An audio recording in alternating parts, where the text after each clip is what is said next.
All Things Motoring is owned and brought to you by CHANGECARS, South Africa's trusted online vehicle platform.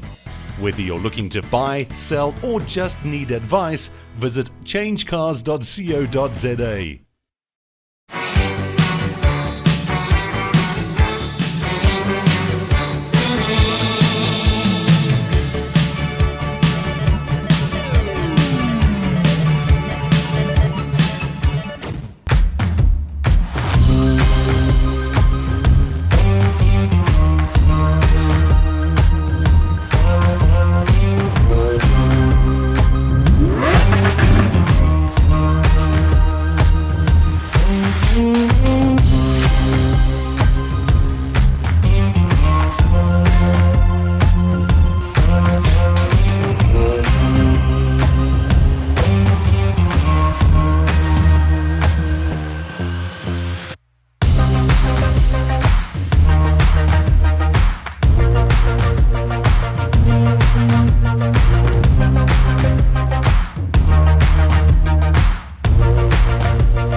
Coming up this week on All Things Motoring, it's all things Italian as we head to the Italian Club in Pretoria for a day that was set to impress anyone with what was on show.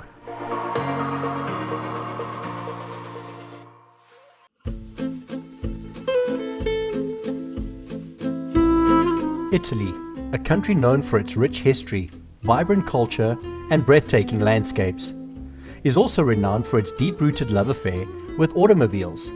Italian car culture is an integral part of the country's identity, reflecting its passion, craftsmanship, and innovation. From iconic brands like Ferrari and Lamborghini to classic models like Fiat and Alfa Romeo, Italian cars have captured the hearts of enthusiasts around the world. One of the most celebrated aspects of Italian car culture is the emphasis on design. Italian car manufacturers are renowned for their ability to create vehicles that are not only technically advanced, but also aesthetically pleasing.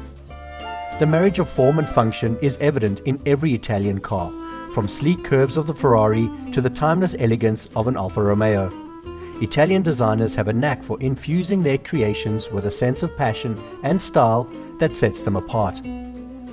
Another defining feature of Italian car culture is the spirit of performance. Italy has given birth to some of the fastest, most powerful sports cars in the world. Brands like Ferrari, Lamborghini, and Maserati have become synonymous with speed, precision, and adrenaline. The passion for performance is deeply ingrained in Italian car enthusiasts, who relish the thrill of driving and the exhilaration of pushing their cars to their limits. Italian car culture has been a source of inspiration for popular culture, influencing art, fashion, and cinema. Iconic Italian cars have featured in numerous films, becoming symbols of sophistication and style. Italy's car culture is a testament to the country's passion, craftsmanship, and innovation. The marriage of design, performance, and heritage makes Italian cars truly exceptional.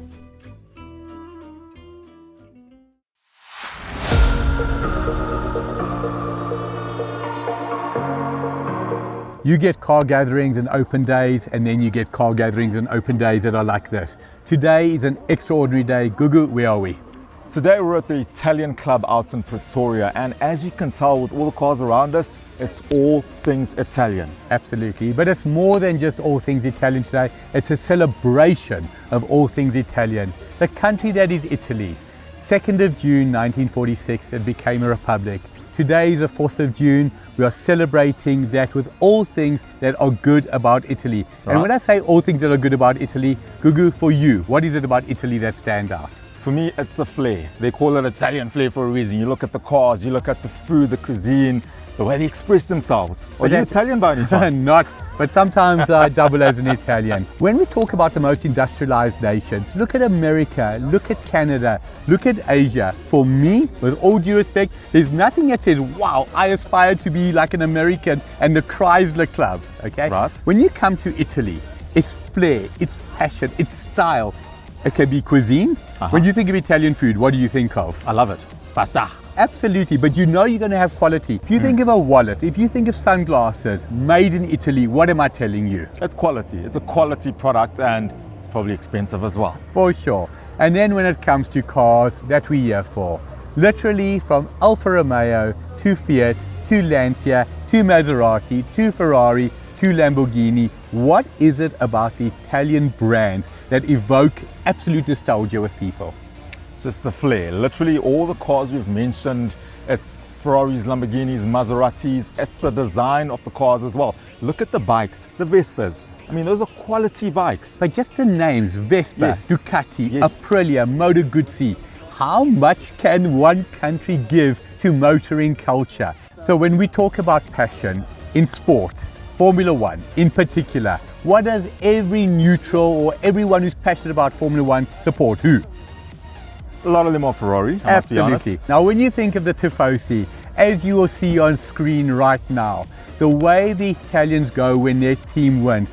Look at Michael Schumacher, joined Ferrari in 1996. That set off Ferrari mania in a totally different way. Around us today, I actually don't know where we're going to start. The amount of interviews we're going to get, the amount of subjects we're going to talk about, what for you is standout here? I must be honest, it's both the cars and the bikes. I've already chosen my subjects, the people and the cars I want to talk about. It's going to be interesting. I hope you have as well. Absolutely, absolutely. What is incredible about a day like today, and in fact, anytime we interact with fans, they are so welcoming, they're so engaging, and I keep using the word passionate. Yes. They are passionate. Absolutely. Listen, it's not hard to be passionate when you own a 10 million rand Ferrari that everybody's ogling, you know. But I think enough about the intro. Let's get down to work. By the way, I'm Guglielmo today, not Gugu. Guglielmo. That's it. Call me Mike. Now, this wouldn't be an Italian day out if we didn't chat to someone who drives a Ferrari. Charles, how's your day been so far? Fantastic. It's really been a super event and a special one this year. The club has really lifted the standard of the annual event. It's an event that we celebrate in Italian Republic Day, and I am a member of the Italian club. Yeah, I've been a member for the last 40 years, so it's important to me as well. And I'm also a member of the Ferrari Club. Oh, nice. So it works well together. So how does the Ferrari Club work? Do you guys meet monthly with your Ferraris? Yes. The Ferrari Club is also a very well organized club called SAFEC, Southern Equatorial Ferrari Club. Okay. It's based in Johannesburg and has chapters in Cape Town, Durban and Port Elizabeth area as well. We have about 400 members and we have events about every 6 weeks. We have an event, track days, breakfast runs, even weekends away, So and we have a lot of fun as members of the Ferrari Club. So speaking of track days, do you ever put this on the track, the California? Yes, we have an annual Kailami Day That's and lovely. annual Swartkops Day, and I enter every year. I love it. I put my helmet on and it's fantastic to buzz around the track at high speeds. That's lovely. It's so nice to meet someone who actually has one of these and uses it for what it was built for, right? Yes, it's meant to go fast. It's meant to go fast. So, Yeah. Charles, you've owned not one, but a few of these. Yes. Tell us more about that. Yeah, it's my 5th Ferrari. I bought my first Ferrari 20 years ago. And I was born 20 years ago. Yeah, I'm and can kidding. you believe it was, I think, 230,000 for a Ferrari 20 years ago compared to the millions you pay now for Yeah. it. And I've just over the years, every 4 or 5 years, I've upgraded. And I eventually arrived at the California T here, which is also a car that's more suitable for someone in their 60s to get in and out. Yeah. So aside from that, what is it about the California T, and has this been your favorite out of all the Ferraris you've owned? Yeah, look, with technology, every Ferrari that comes out is better than the previous one. Ah, yes. And this one is turbocharged as well, so the power and the acceleration is incredible. Oh, one day when we grow up, we'll get Ferraris as well. I'll get my first one. Oh, and yes. Yeah. Good luck. It's a wonderful experience and an investment as well. There you go. Of my Ferraris, 4 out of the 5 I've sold substantially more than what I paid for them as Really? well. Yes. It's an investment. Invest in a Ferrari. Yes. Charles, thank you so much for Thank your you time. very much. Stay tuned. After the break, we chat to some avid motorists at the Italian Republic Day.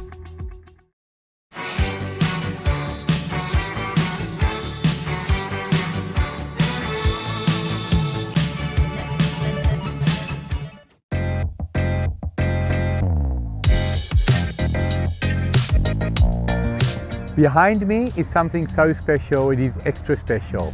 I don't know if any of you remember an ad in the 1980s for an aftershave or deodorant called Blue Stratus. That word, Stratus, has always stuck with me. What is next to me here is a Lancia Stratus from the period, and a little bit earlier in fact, 1974, 75 and 76. This was the World Rally Champion car. Just look at this machine. It looked like something that was designed in 2010. Imagine a vehicle in the 70s looking 30, 40 years ahead of its time. This car was so incredibly, I don't want to say aggressive, but it was so purposeful. You'll see on TV right now 4 lights. Those were the headlights. Why? Because the Monte Carlo rally and all the rallies that used to take place in Europe used to take place in a combination of snow, off-road, obviously. At night, it was incredible. You cannot believe how low this car is. I don't imagine that this car weighs much more than 1,000 kilos, only rear wheel drive. Whatever engine they put in it in the rally edition was just mean, lean and mean again.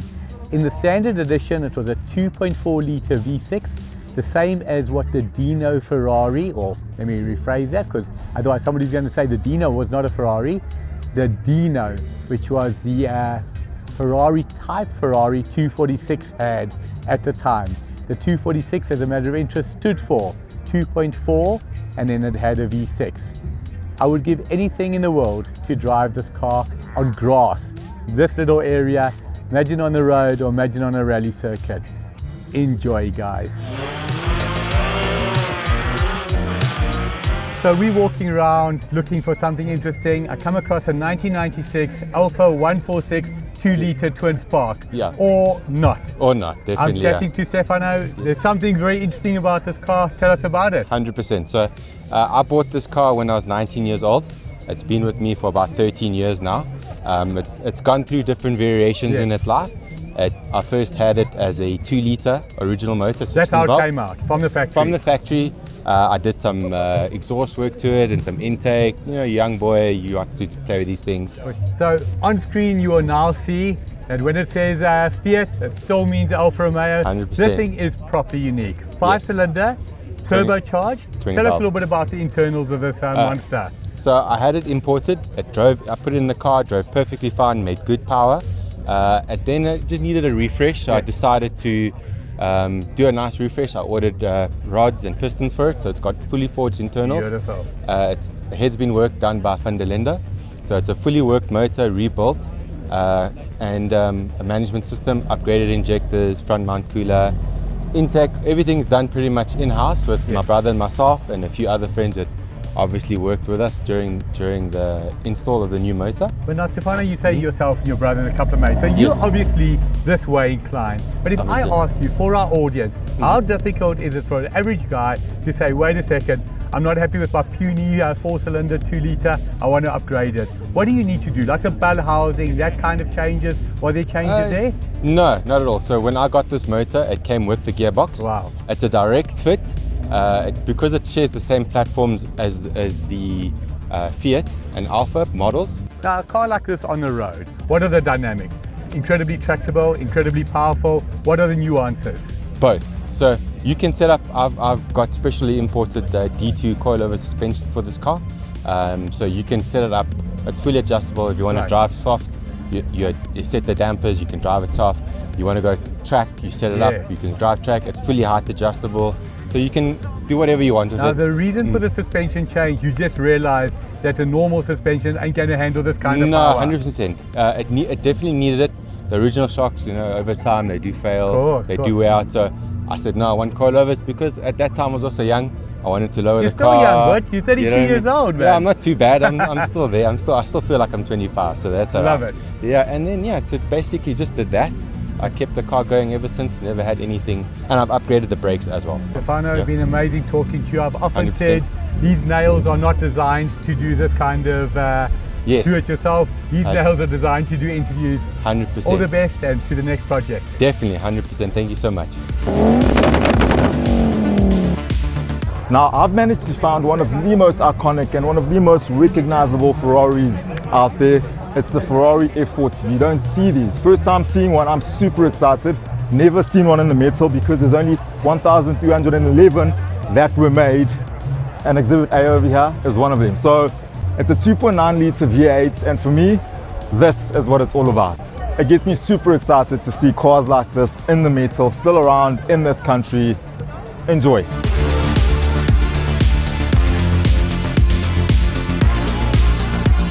Now you get bikes and then you get Vespas. Gerard, you're an owner of not one, not two, but three of these. That's right, yes. Okay, so you've got a GTS, you've got a vintage classic, And then the Soggiorni. the Soggiorni. Soggiorni. How do you pronounce it? Soggiorni. Soggiorni, Italiano. That's all. Italiano. So how did you get into the Vespa lifestyle? Because I can tell that it's a lifestyle I think thing. it's a lot of like-minded people, young, older guys. Yes. And just the freedom of a Vespa, you know, traffic. It's an automatic bike. It's automatic, so change gears. it's easy for people to ride it that's not that experienced Yes. to ride a normal bike with gears. So I think in that respect it makes it more accessible for people. But there's just something about a Vespa where people want a Vespa. I think that's the lifestyle. I think it exudes class in a different kind of way, Yes. right? Is that correct? It's got this Italian flair. If you look at the old Alfas, the 500s, if you look at the Vespas, it's kind of the same thing, you know. It's amazing. Yeah. Well, Gerard, thank you so much Thank for you, your man. time. One day when I grow up, I may ride a Vespa. I've actually ridden Vespas, and I must say the quality of these things, it's like a premium scooter, I must be honest. The quality That's of it is really cool. insane. Yeah. Really, really cool. Thanks, Thank you so my much. man. Okay. Catch up with you soon. Okay, cheers, Lovely. man. The name's Bond, James Bond. Somebody has stolen my Aston Martin. But next to me is what looks like an Aston Martin. Lamborghini 400 GT 2+2, absolutely magnificent. I'm always in awe at cars from the 60s. Truly, when I say in awe, sports cars from the 60s just do it for me. As I said, the name's Bond. Stay tuned after the break. We look at some more Italian classics.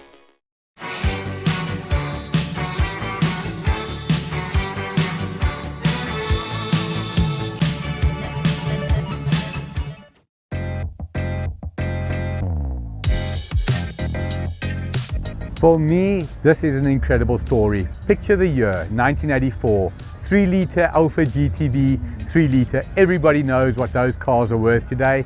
Go back 2 years, you had an Alfa GTV 2.5 V6, incredible car. Go back just one more year, you had the Alfa GTV 2000. Now we are 1981, but we need to go back 5 years to talk about what is next to me. 1976 Alfa Alfetta GT, 1800, absolutely magnificent. Often when you speak to people about an Alfa Alfetta, they'll think of the 4-door. This was the original precursor to the incredible nomenclature that is GTV. Everything about this car shouts modern for me. 24 years away from the year 2000. This car looked like it was designed in the year 2000. Look at these wheels, look at the lights, look at the nose. When we talk about aerodynamic, it wasn't a Ford Cortina of the 1970s, sorry Ford. It wasn't a Mazda 323 or Toyota Corolla. It was this incredible machine.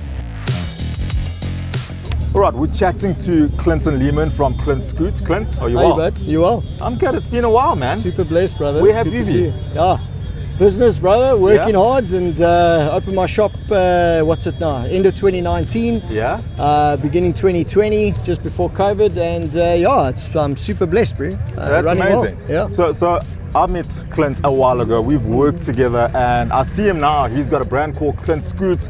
Then I see these, what do you call them? Italjet dragsters. Tell me about these. These are so interesting, Clint. Yeah, these are incredible.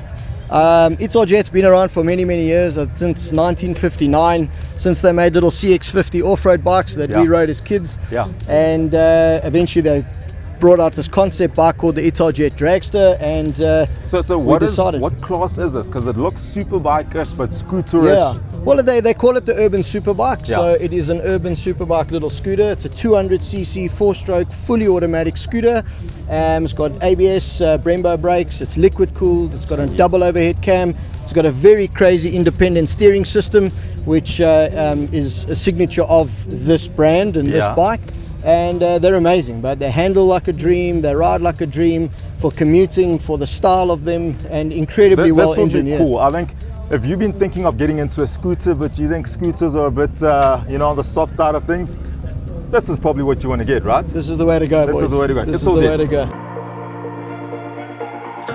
So many of you will think we've got a standard way of ending the show, and that is another incredible day. But Gugu, how would you describe today? Look, that is the truth. It's been an incredible day, just like any other. We saw some amazing cars, some interesting bikes, chatted to interesting people as well. And the weather played ball. Yes. But interesting, talking about another incredible day. Behind us, anyone who grew up in the 70s or 80s, whether you were 8 years old, a teenager, in your 20s or 30s, this was the poster car of the time. I promise you, Gugu, you could have gone to any home and you would have seen this car on a poster. What do you know about this?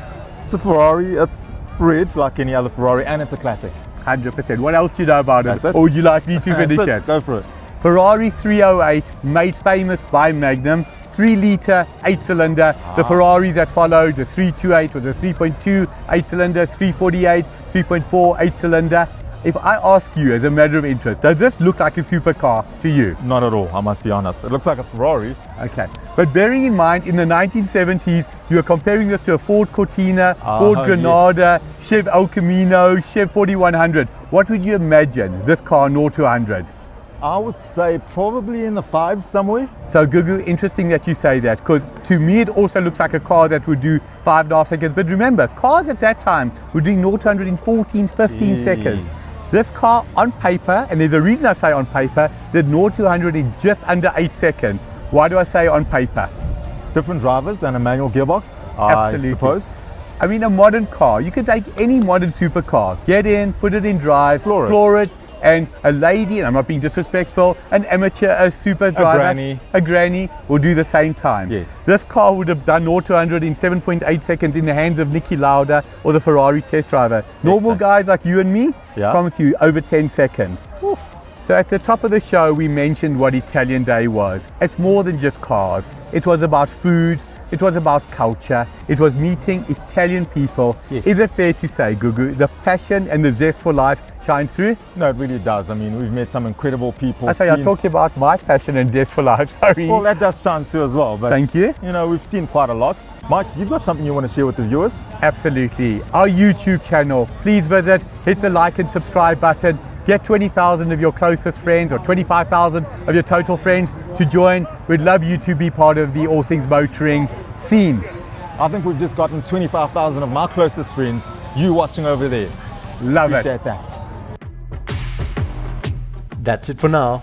Coming up next week on All Things Motoring, we head back in time to experience the rivalry of the early 90s with Stanek Group N Series as we head off to Desi Raceway in KZN to attend the Opel Superboss Day.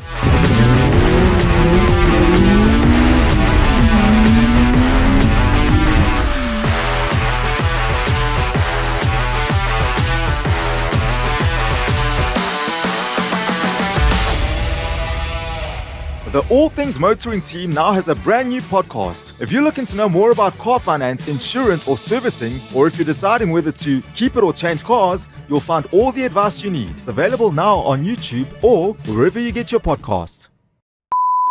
Arrivederci, champion. Very, very impressive. One word.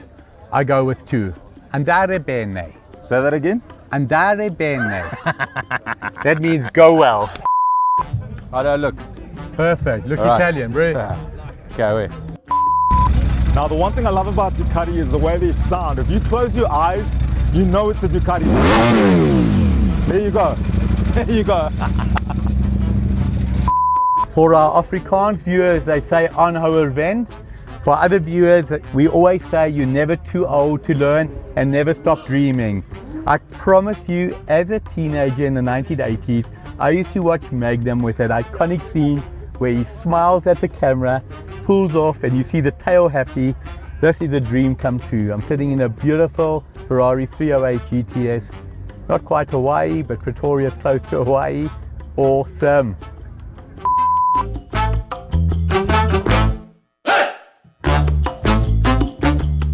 All Things Motoring is owned and brought to you by CHANGECARS, the platform buyers trust with good reason. CHANGECARS works exclusively with the best manufacturer-approved dealerships. There's no safer online vehicle platform in South Africa.